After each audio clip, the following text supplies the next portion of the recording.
मित्रांनो, हिंदू धर्मात नद्यांना पवित्र मानले जाते. त्यांना देवता समान मान देऊन पूजनीय स्थान दिले जाते. नुकताच जानेवारी महिन्यात कुंभमेळा पार पडला. अनेकांनी गंगा नदीत महास्नान केले. नद्यांमध्ये स्नान करणे, पूजा करणे आणि धार्मिक विधी करणे, तसेच नद्यांच्या काठावर तीर्थयात्रा करणे हे हिंदू धर्मात रूढ आहे. सध्या आपल्या राज्यात नदीला परिक्रमा घालून पूजले जात आहे. होय श्रोत्यांनो, शतकानुशतके अस्तित्वात असलेली हिंदूंची आध्यात्मिक आणि धार्मिक परंपरा, ज्यात यात्रेकरू नर्मदा नदीचं पाणी कुपीत गोळा करून नदीच्या उजवीकडून चालायला सुरुवात करतात. एक दिवसीय उत्तरवाहिनी नर्मदा परिक्रमा आणि त्यात आलेले अनुभव व माहिती घेऊन आलेत प्रदीप भट्टभट्ट. ऐकूयात त्यांच्या शब्दांत. तदीय पादपंकजं नमामि देवी नर्मदे नर्मदे हर मुखम करोति वाचालम पंगुम लंघयते गिरीम. या उक्तीप्रमाणे नर्मदा माईच माझ्याकडून वधवून घेणार आहे, असा माझा दृढ विश्वास आहे. भौगोलिकदृष्ट्या सर्वविदित आहे की मात्र नर्मदा नदीच पूर्वेकडून पश्चिमेत असलेल्या महासागराला जाऊन मिळते. तसेच नर्मदा शब्दाच्या अर्थाचा विचार केला तर नर्मम ददाती इति नर्मदा, यात नर्म म्हणजे आनंद व दा म्हणजे देणारी, अर्थात जी सदैव आनंदच देणारी आहे ती नर्मदा. प्राचीन काळी भगवान शंकर व भगवती पार्वती रिक्षवान पर्वतावर अदृश्य रूपात घोर व उग्र तप करत असताना श्री शंकराच्या शरीराला खूप घाम सुटला. त्यामुळे पर्वत ओला होऊ लागला व तेव्हाच त्यातून दिव्य पुण्य सलीला सरिता उत्पन्न झाली व तिने एक कन्येचे रूप धारण केले. हे पुत्री, तुला जे वरदान मागायचे असेल ते तू माग. नर्मदा माई हात जोडून श्री शंकराला म्हणाली, हे तात, असे वरदान द्या की प्रलय काळी पण मी अक्षय बनून राहू. भगवान शंकर प्रसन्न होऊन तिला म्हणाले, लोकांचे हित करण्याच्या हेतूने हे तू उत्तम वरदान मागितले आहे. तथास्तु, तसेच होईल. तथा समस्त देवतांसह मी पण तुझ्या तटावर निवास करेन.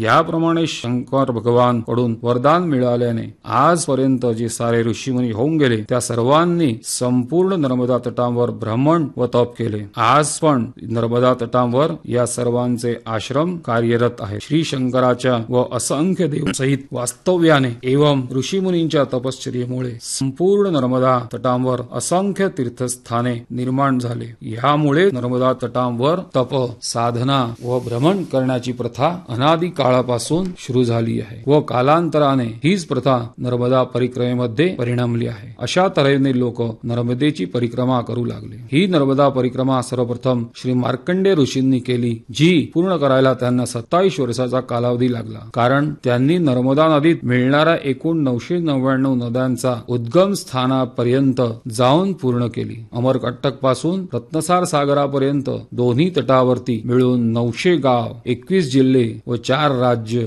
असे मिळून सकल भुवन असे म्हटले जाते. तसेच दोन्ही तटावर मिळून एकूण 3500 किलोमीटरचे अंतर अंदाजले आहे. आता या नर्मदा परिक्रमेचे प्रकार थोडक्यात बघूया. श्री मार्कंडेय ऋषींनी 27 वर्षात एक अशी नर्मदा परिक्रमा पूर्ण केल्यावर कालांतराने परिक्रमेचे बरेच प्रकार झाले. सध्या 3 वर्ष 3 महिने व 13 दिवस ची नर्मदा परिक्रमा जी मोठी परिक्रमा म्हटली जाते. दुसरे असे की परिक्रमा करणाऱ्यांच्या क्षमतेप्रमाणे 3, 4, 5, 6 महिन्यात पण चालून केली जाते. यात समय निश्चित केलेला नसतो. वाहनाने पण ही केली जाते.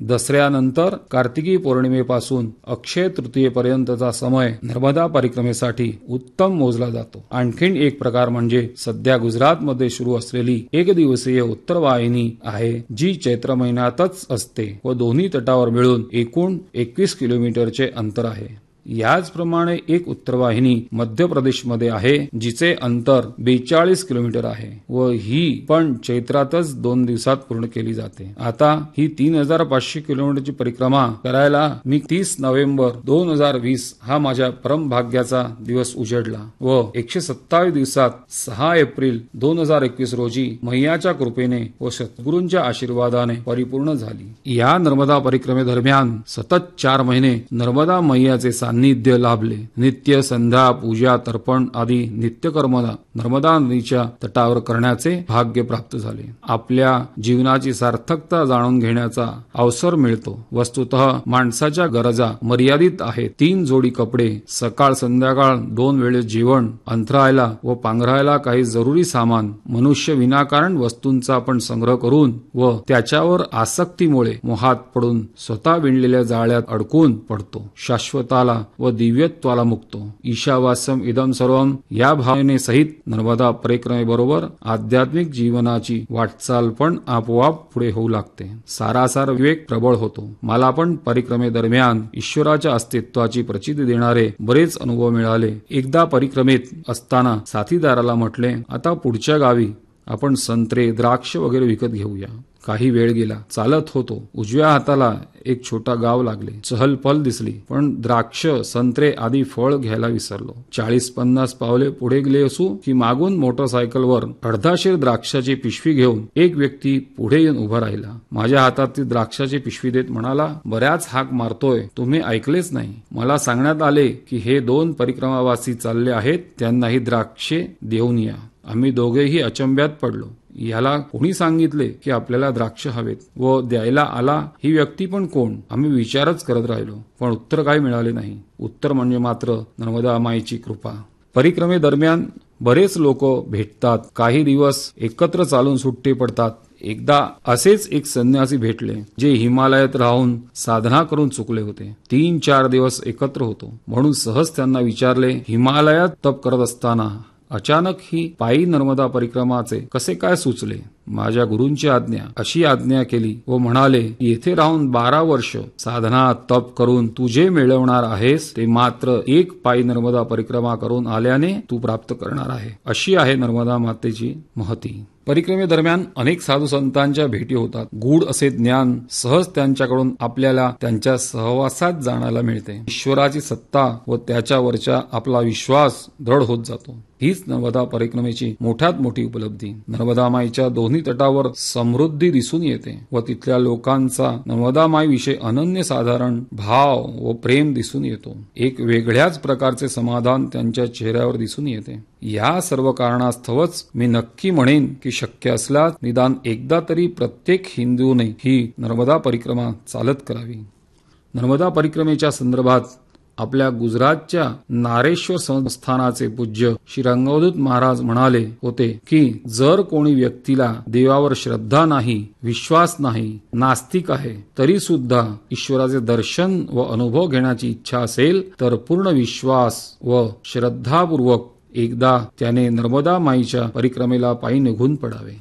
पण परिक्रमेला निघतो ते आपल्या निजी स्वार्थाकरिता. परिक्रमा निर्विघ्न पार पडावी हाच हेतू व त्यासाठी समग्र तटवर्ती लोकांचा साथ सहकाराने ती पूर्ण होते. आपल्याला जो साथ सहकार अनपेक्षित मिळतो तो मात्र मैयाची कृपा असे म्हणून मोकळे होतो. अर्थात आपण मात्र स्वला केंद्रित ठेवून परिक्रमा पूर्ण करतो, परंतु तटवर्ती लोकांच्या मनात नर्मदा माई प्रत्येची भक्ती, प्रेम, निष्ठा त्या कारणास्तव काही वस्तूंचा अभाव असला तरी आपल्याला स्वतःची परिस्थिती कळू न देता उपलब्ध सामग्रीतून अगदी प्रेमाने आपल्या आप्तासारखी आपली सेवा करतात. स्वतःच्या हाताने स्वयंपाक करून खाऊ घालतात. येथे एक छोटासा माझा अनुभव सांगतो. आम्हाला पक्वान्नाचं जेवण जेवू घातले, विश्रांती झाली. चला नर्मदेहर म्हणून आम्ही निघणार तर म्हणे, थांबा, निघताय काय असे म्हणून आम्हाला उच्चासनावर बसवले व घरातील 10-12 जणांनी अक्षरशः आमच्या पावलांवर डोके ठेवून नमस्कार केले. आम्ही तर विचारच करू लागलो, हे मैया, हे काय प्रकार आहे? खरंच या सर्व गोष्टींना आम्ही लायक आहोत का? तो भाव पाहून मात्र जमिनीत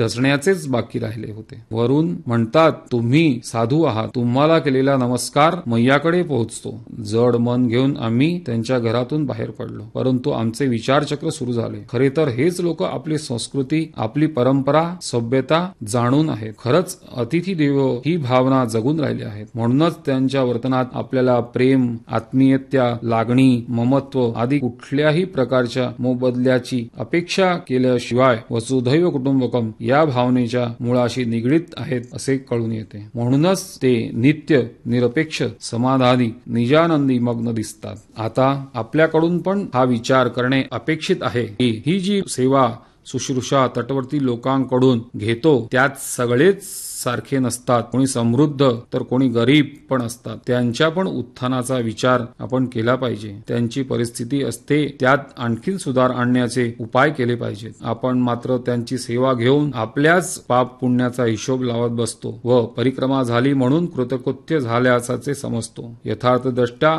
आपण परिक्रमा करून झाल्यावर त्यांच्याबद्दलच्या उत्तरदायित्वाला विसरतो. लोकांमध्ये आपल्या सांस्कृतिक मूल्यांचे विस्मरण होऊन भौतिकवादी होत चालले आहेत. प्रत्येक जण जास्तीत जास्त पैसे कमावण्याच्या हेतूने अयोग्य मार्गाची निवड करायला आपण घाबरत नाही. कायद्या कानूनची भीती कमी होत चालली आहे. अध्यात्माचा अर्थ न समजून भक्ती मात्र कर्मकांडापुरतीच मर्यादित होत चालली आहे. पाखंड प्रदर्शन लोकेषणा दिवसेंदिवस वृद्धिगत होत चालली आहे. प्रसार माध्यमातून प्रसारित होणाऱ्या कार्यक्रमातल्या मालिका सिनेमा की जे मात्र पाश्चात्य संस्कृतीचे अंध अनुकरण दिसते, जे वास्तविकतेपासून कोसो दूर असते. मला वाटते अजून पण जास्त उशीर झाला नाहीये. निराश होण्याची गरज नाही. उपरोक्त मुद्दे चिंतेचे विषय असून सुद्धा असे बरेच लोक जे नर्मदा परिक्रमा करून चुकले आहेत, ते लोक सेवेचा हेतूने परिक्रमा मार्गामध्ये असलेला आश्रम, अन्नक्षेत्र, मंदिर, देवस्थाने या ठिकाणी जाऊन निस्वार्थ सेवा देतात. तटवर्ती लोकांना मदत करतात. तसेच सगळेच अन्नक्षेत्र व आश्रम वगैरे स्वावलंबी नसतात. त्यांना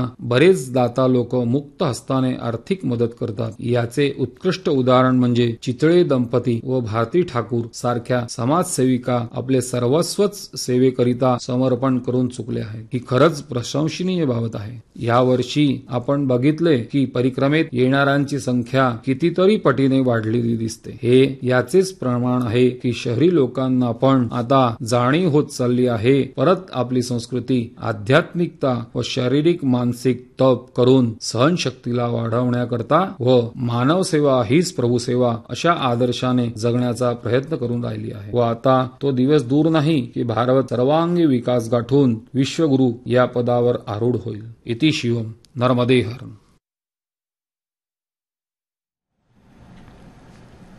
नर्मदा परिक्रमा, बळकट आस्थेचे निग्रह आणि हा विषय ठेवला होता प्रदीप भट्टभट्ट यांनी. नर्मदा परिक्रमेबद्दल उपयुक्त अशी माहिती आपण आत्ताच ऐकली. नर्मदेला अक्षय्य होण्याचे वरदान दिले ते महादेवाने. अक्षय म्हणजे कधीही न संपणारे, शाश्वत. मित्रांनो, अवघ्या 2 दिवसांनी हिंदूंचा आणखी एक सण येतोय, अक्षय तृतीया. या दिवशी कुठलेही पंचांग किंवा मुहूर्त बघायची गरज नसते. या दिवशी केलेली सर्व कार्ये ही सिद्धीस जातात. सोने खरेदीला या दिवशी विशेष वाव.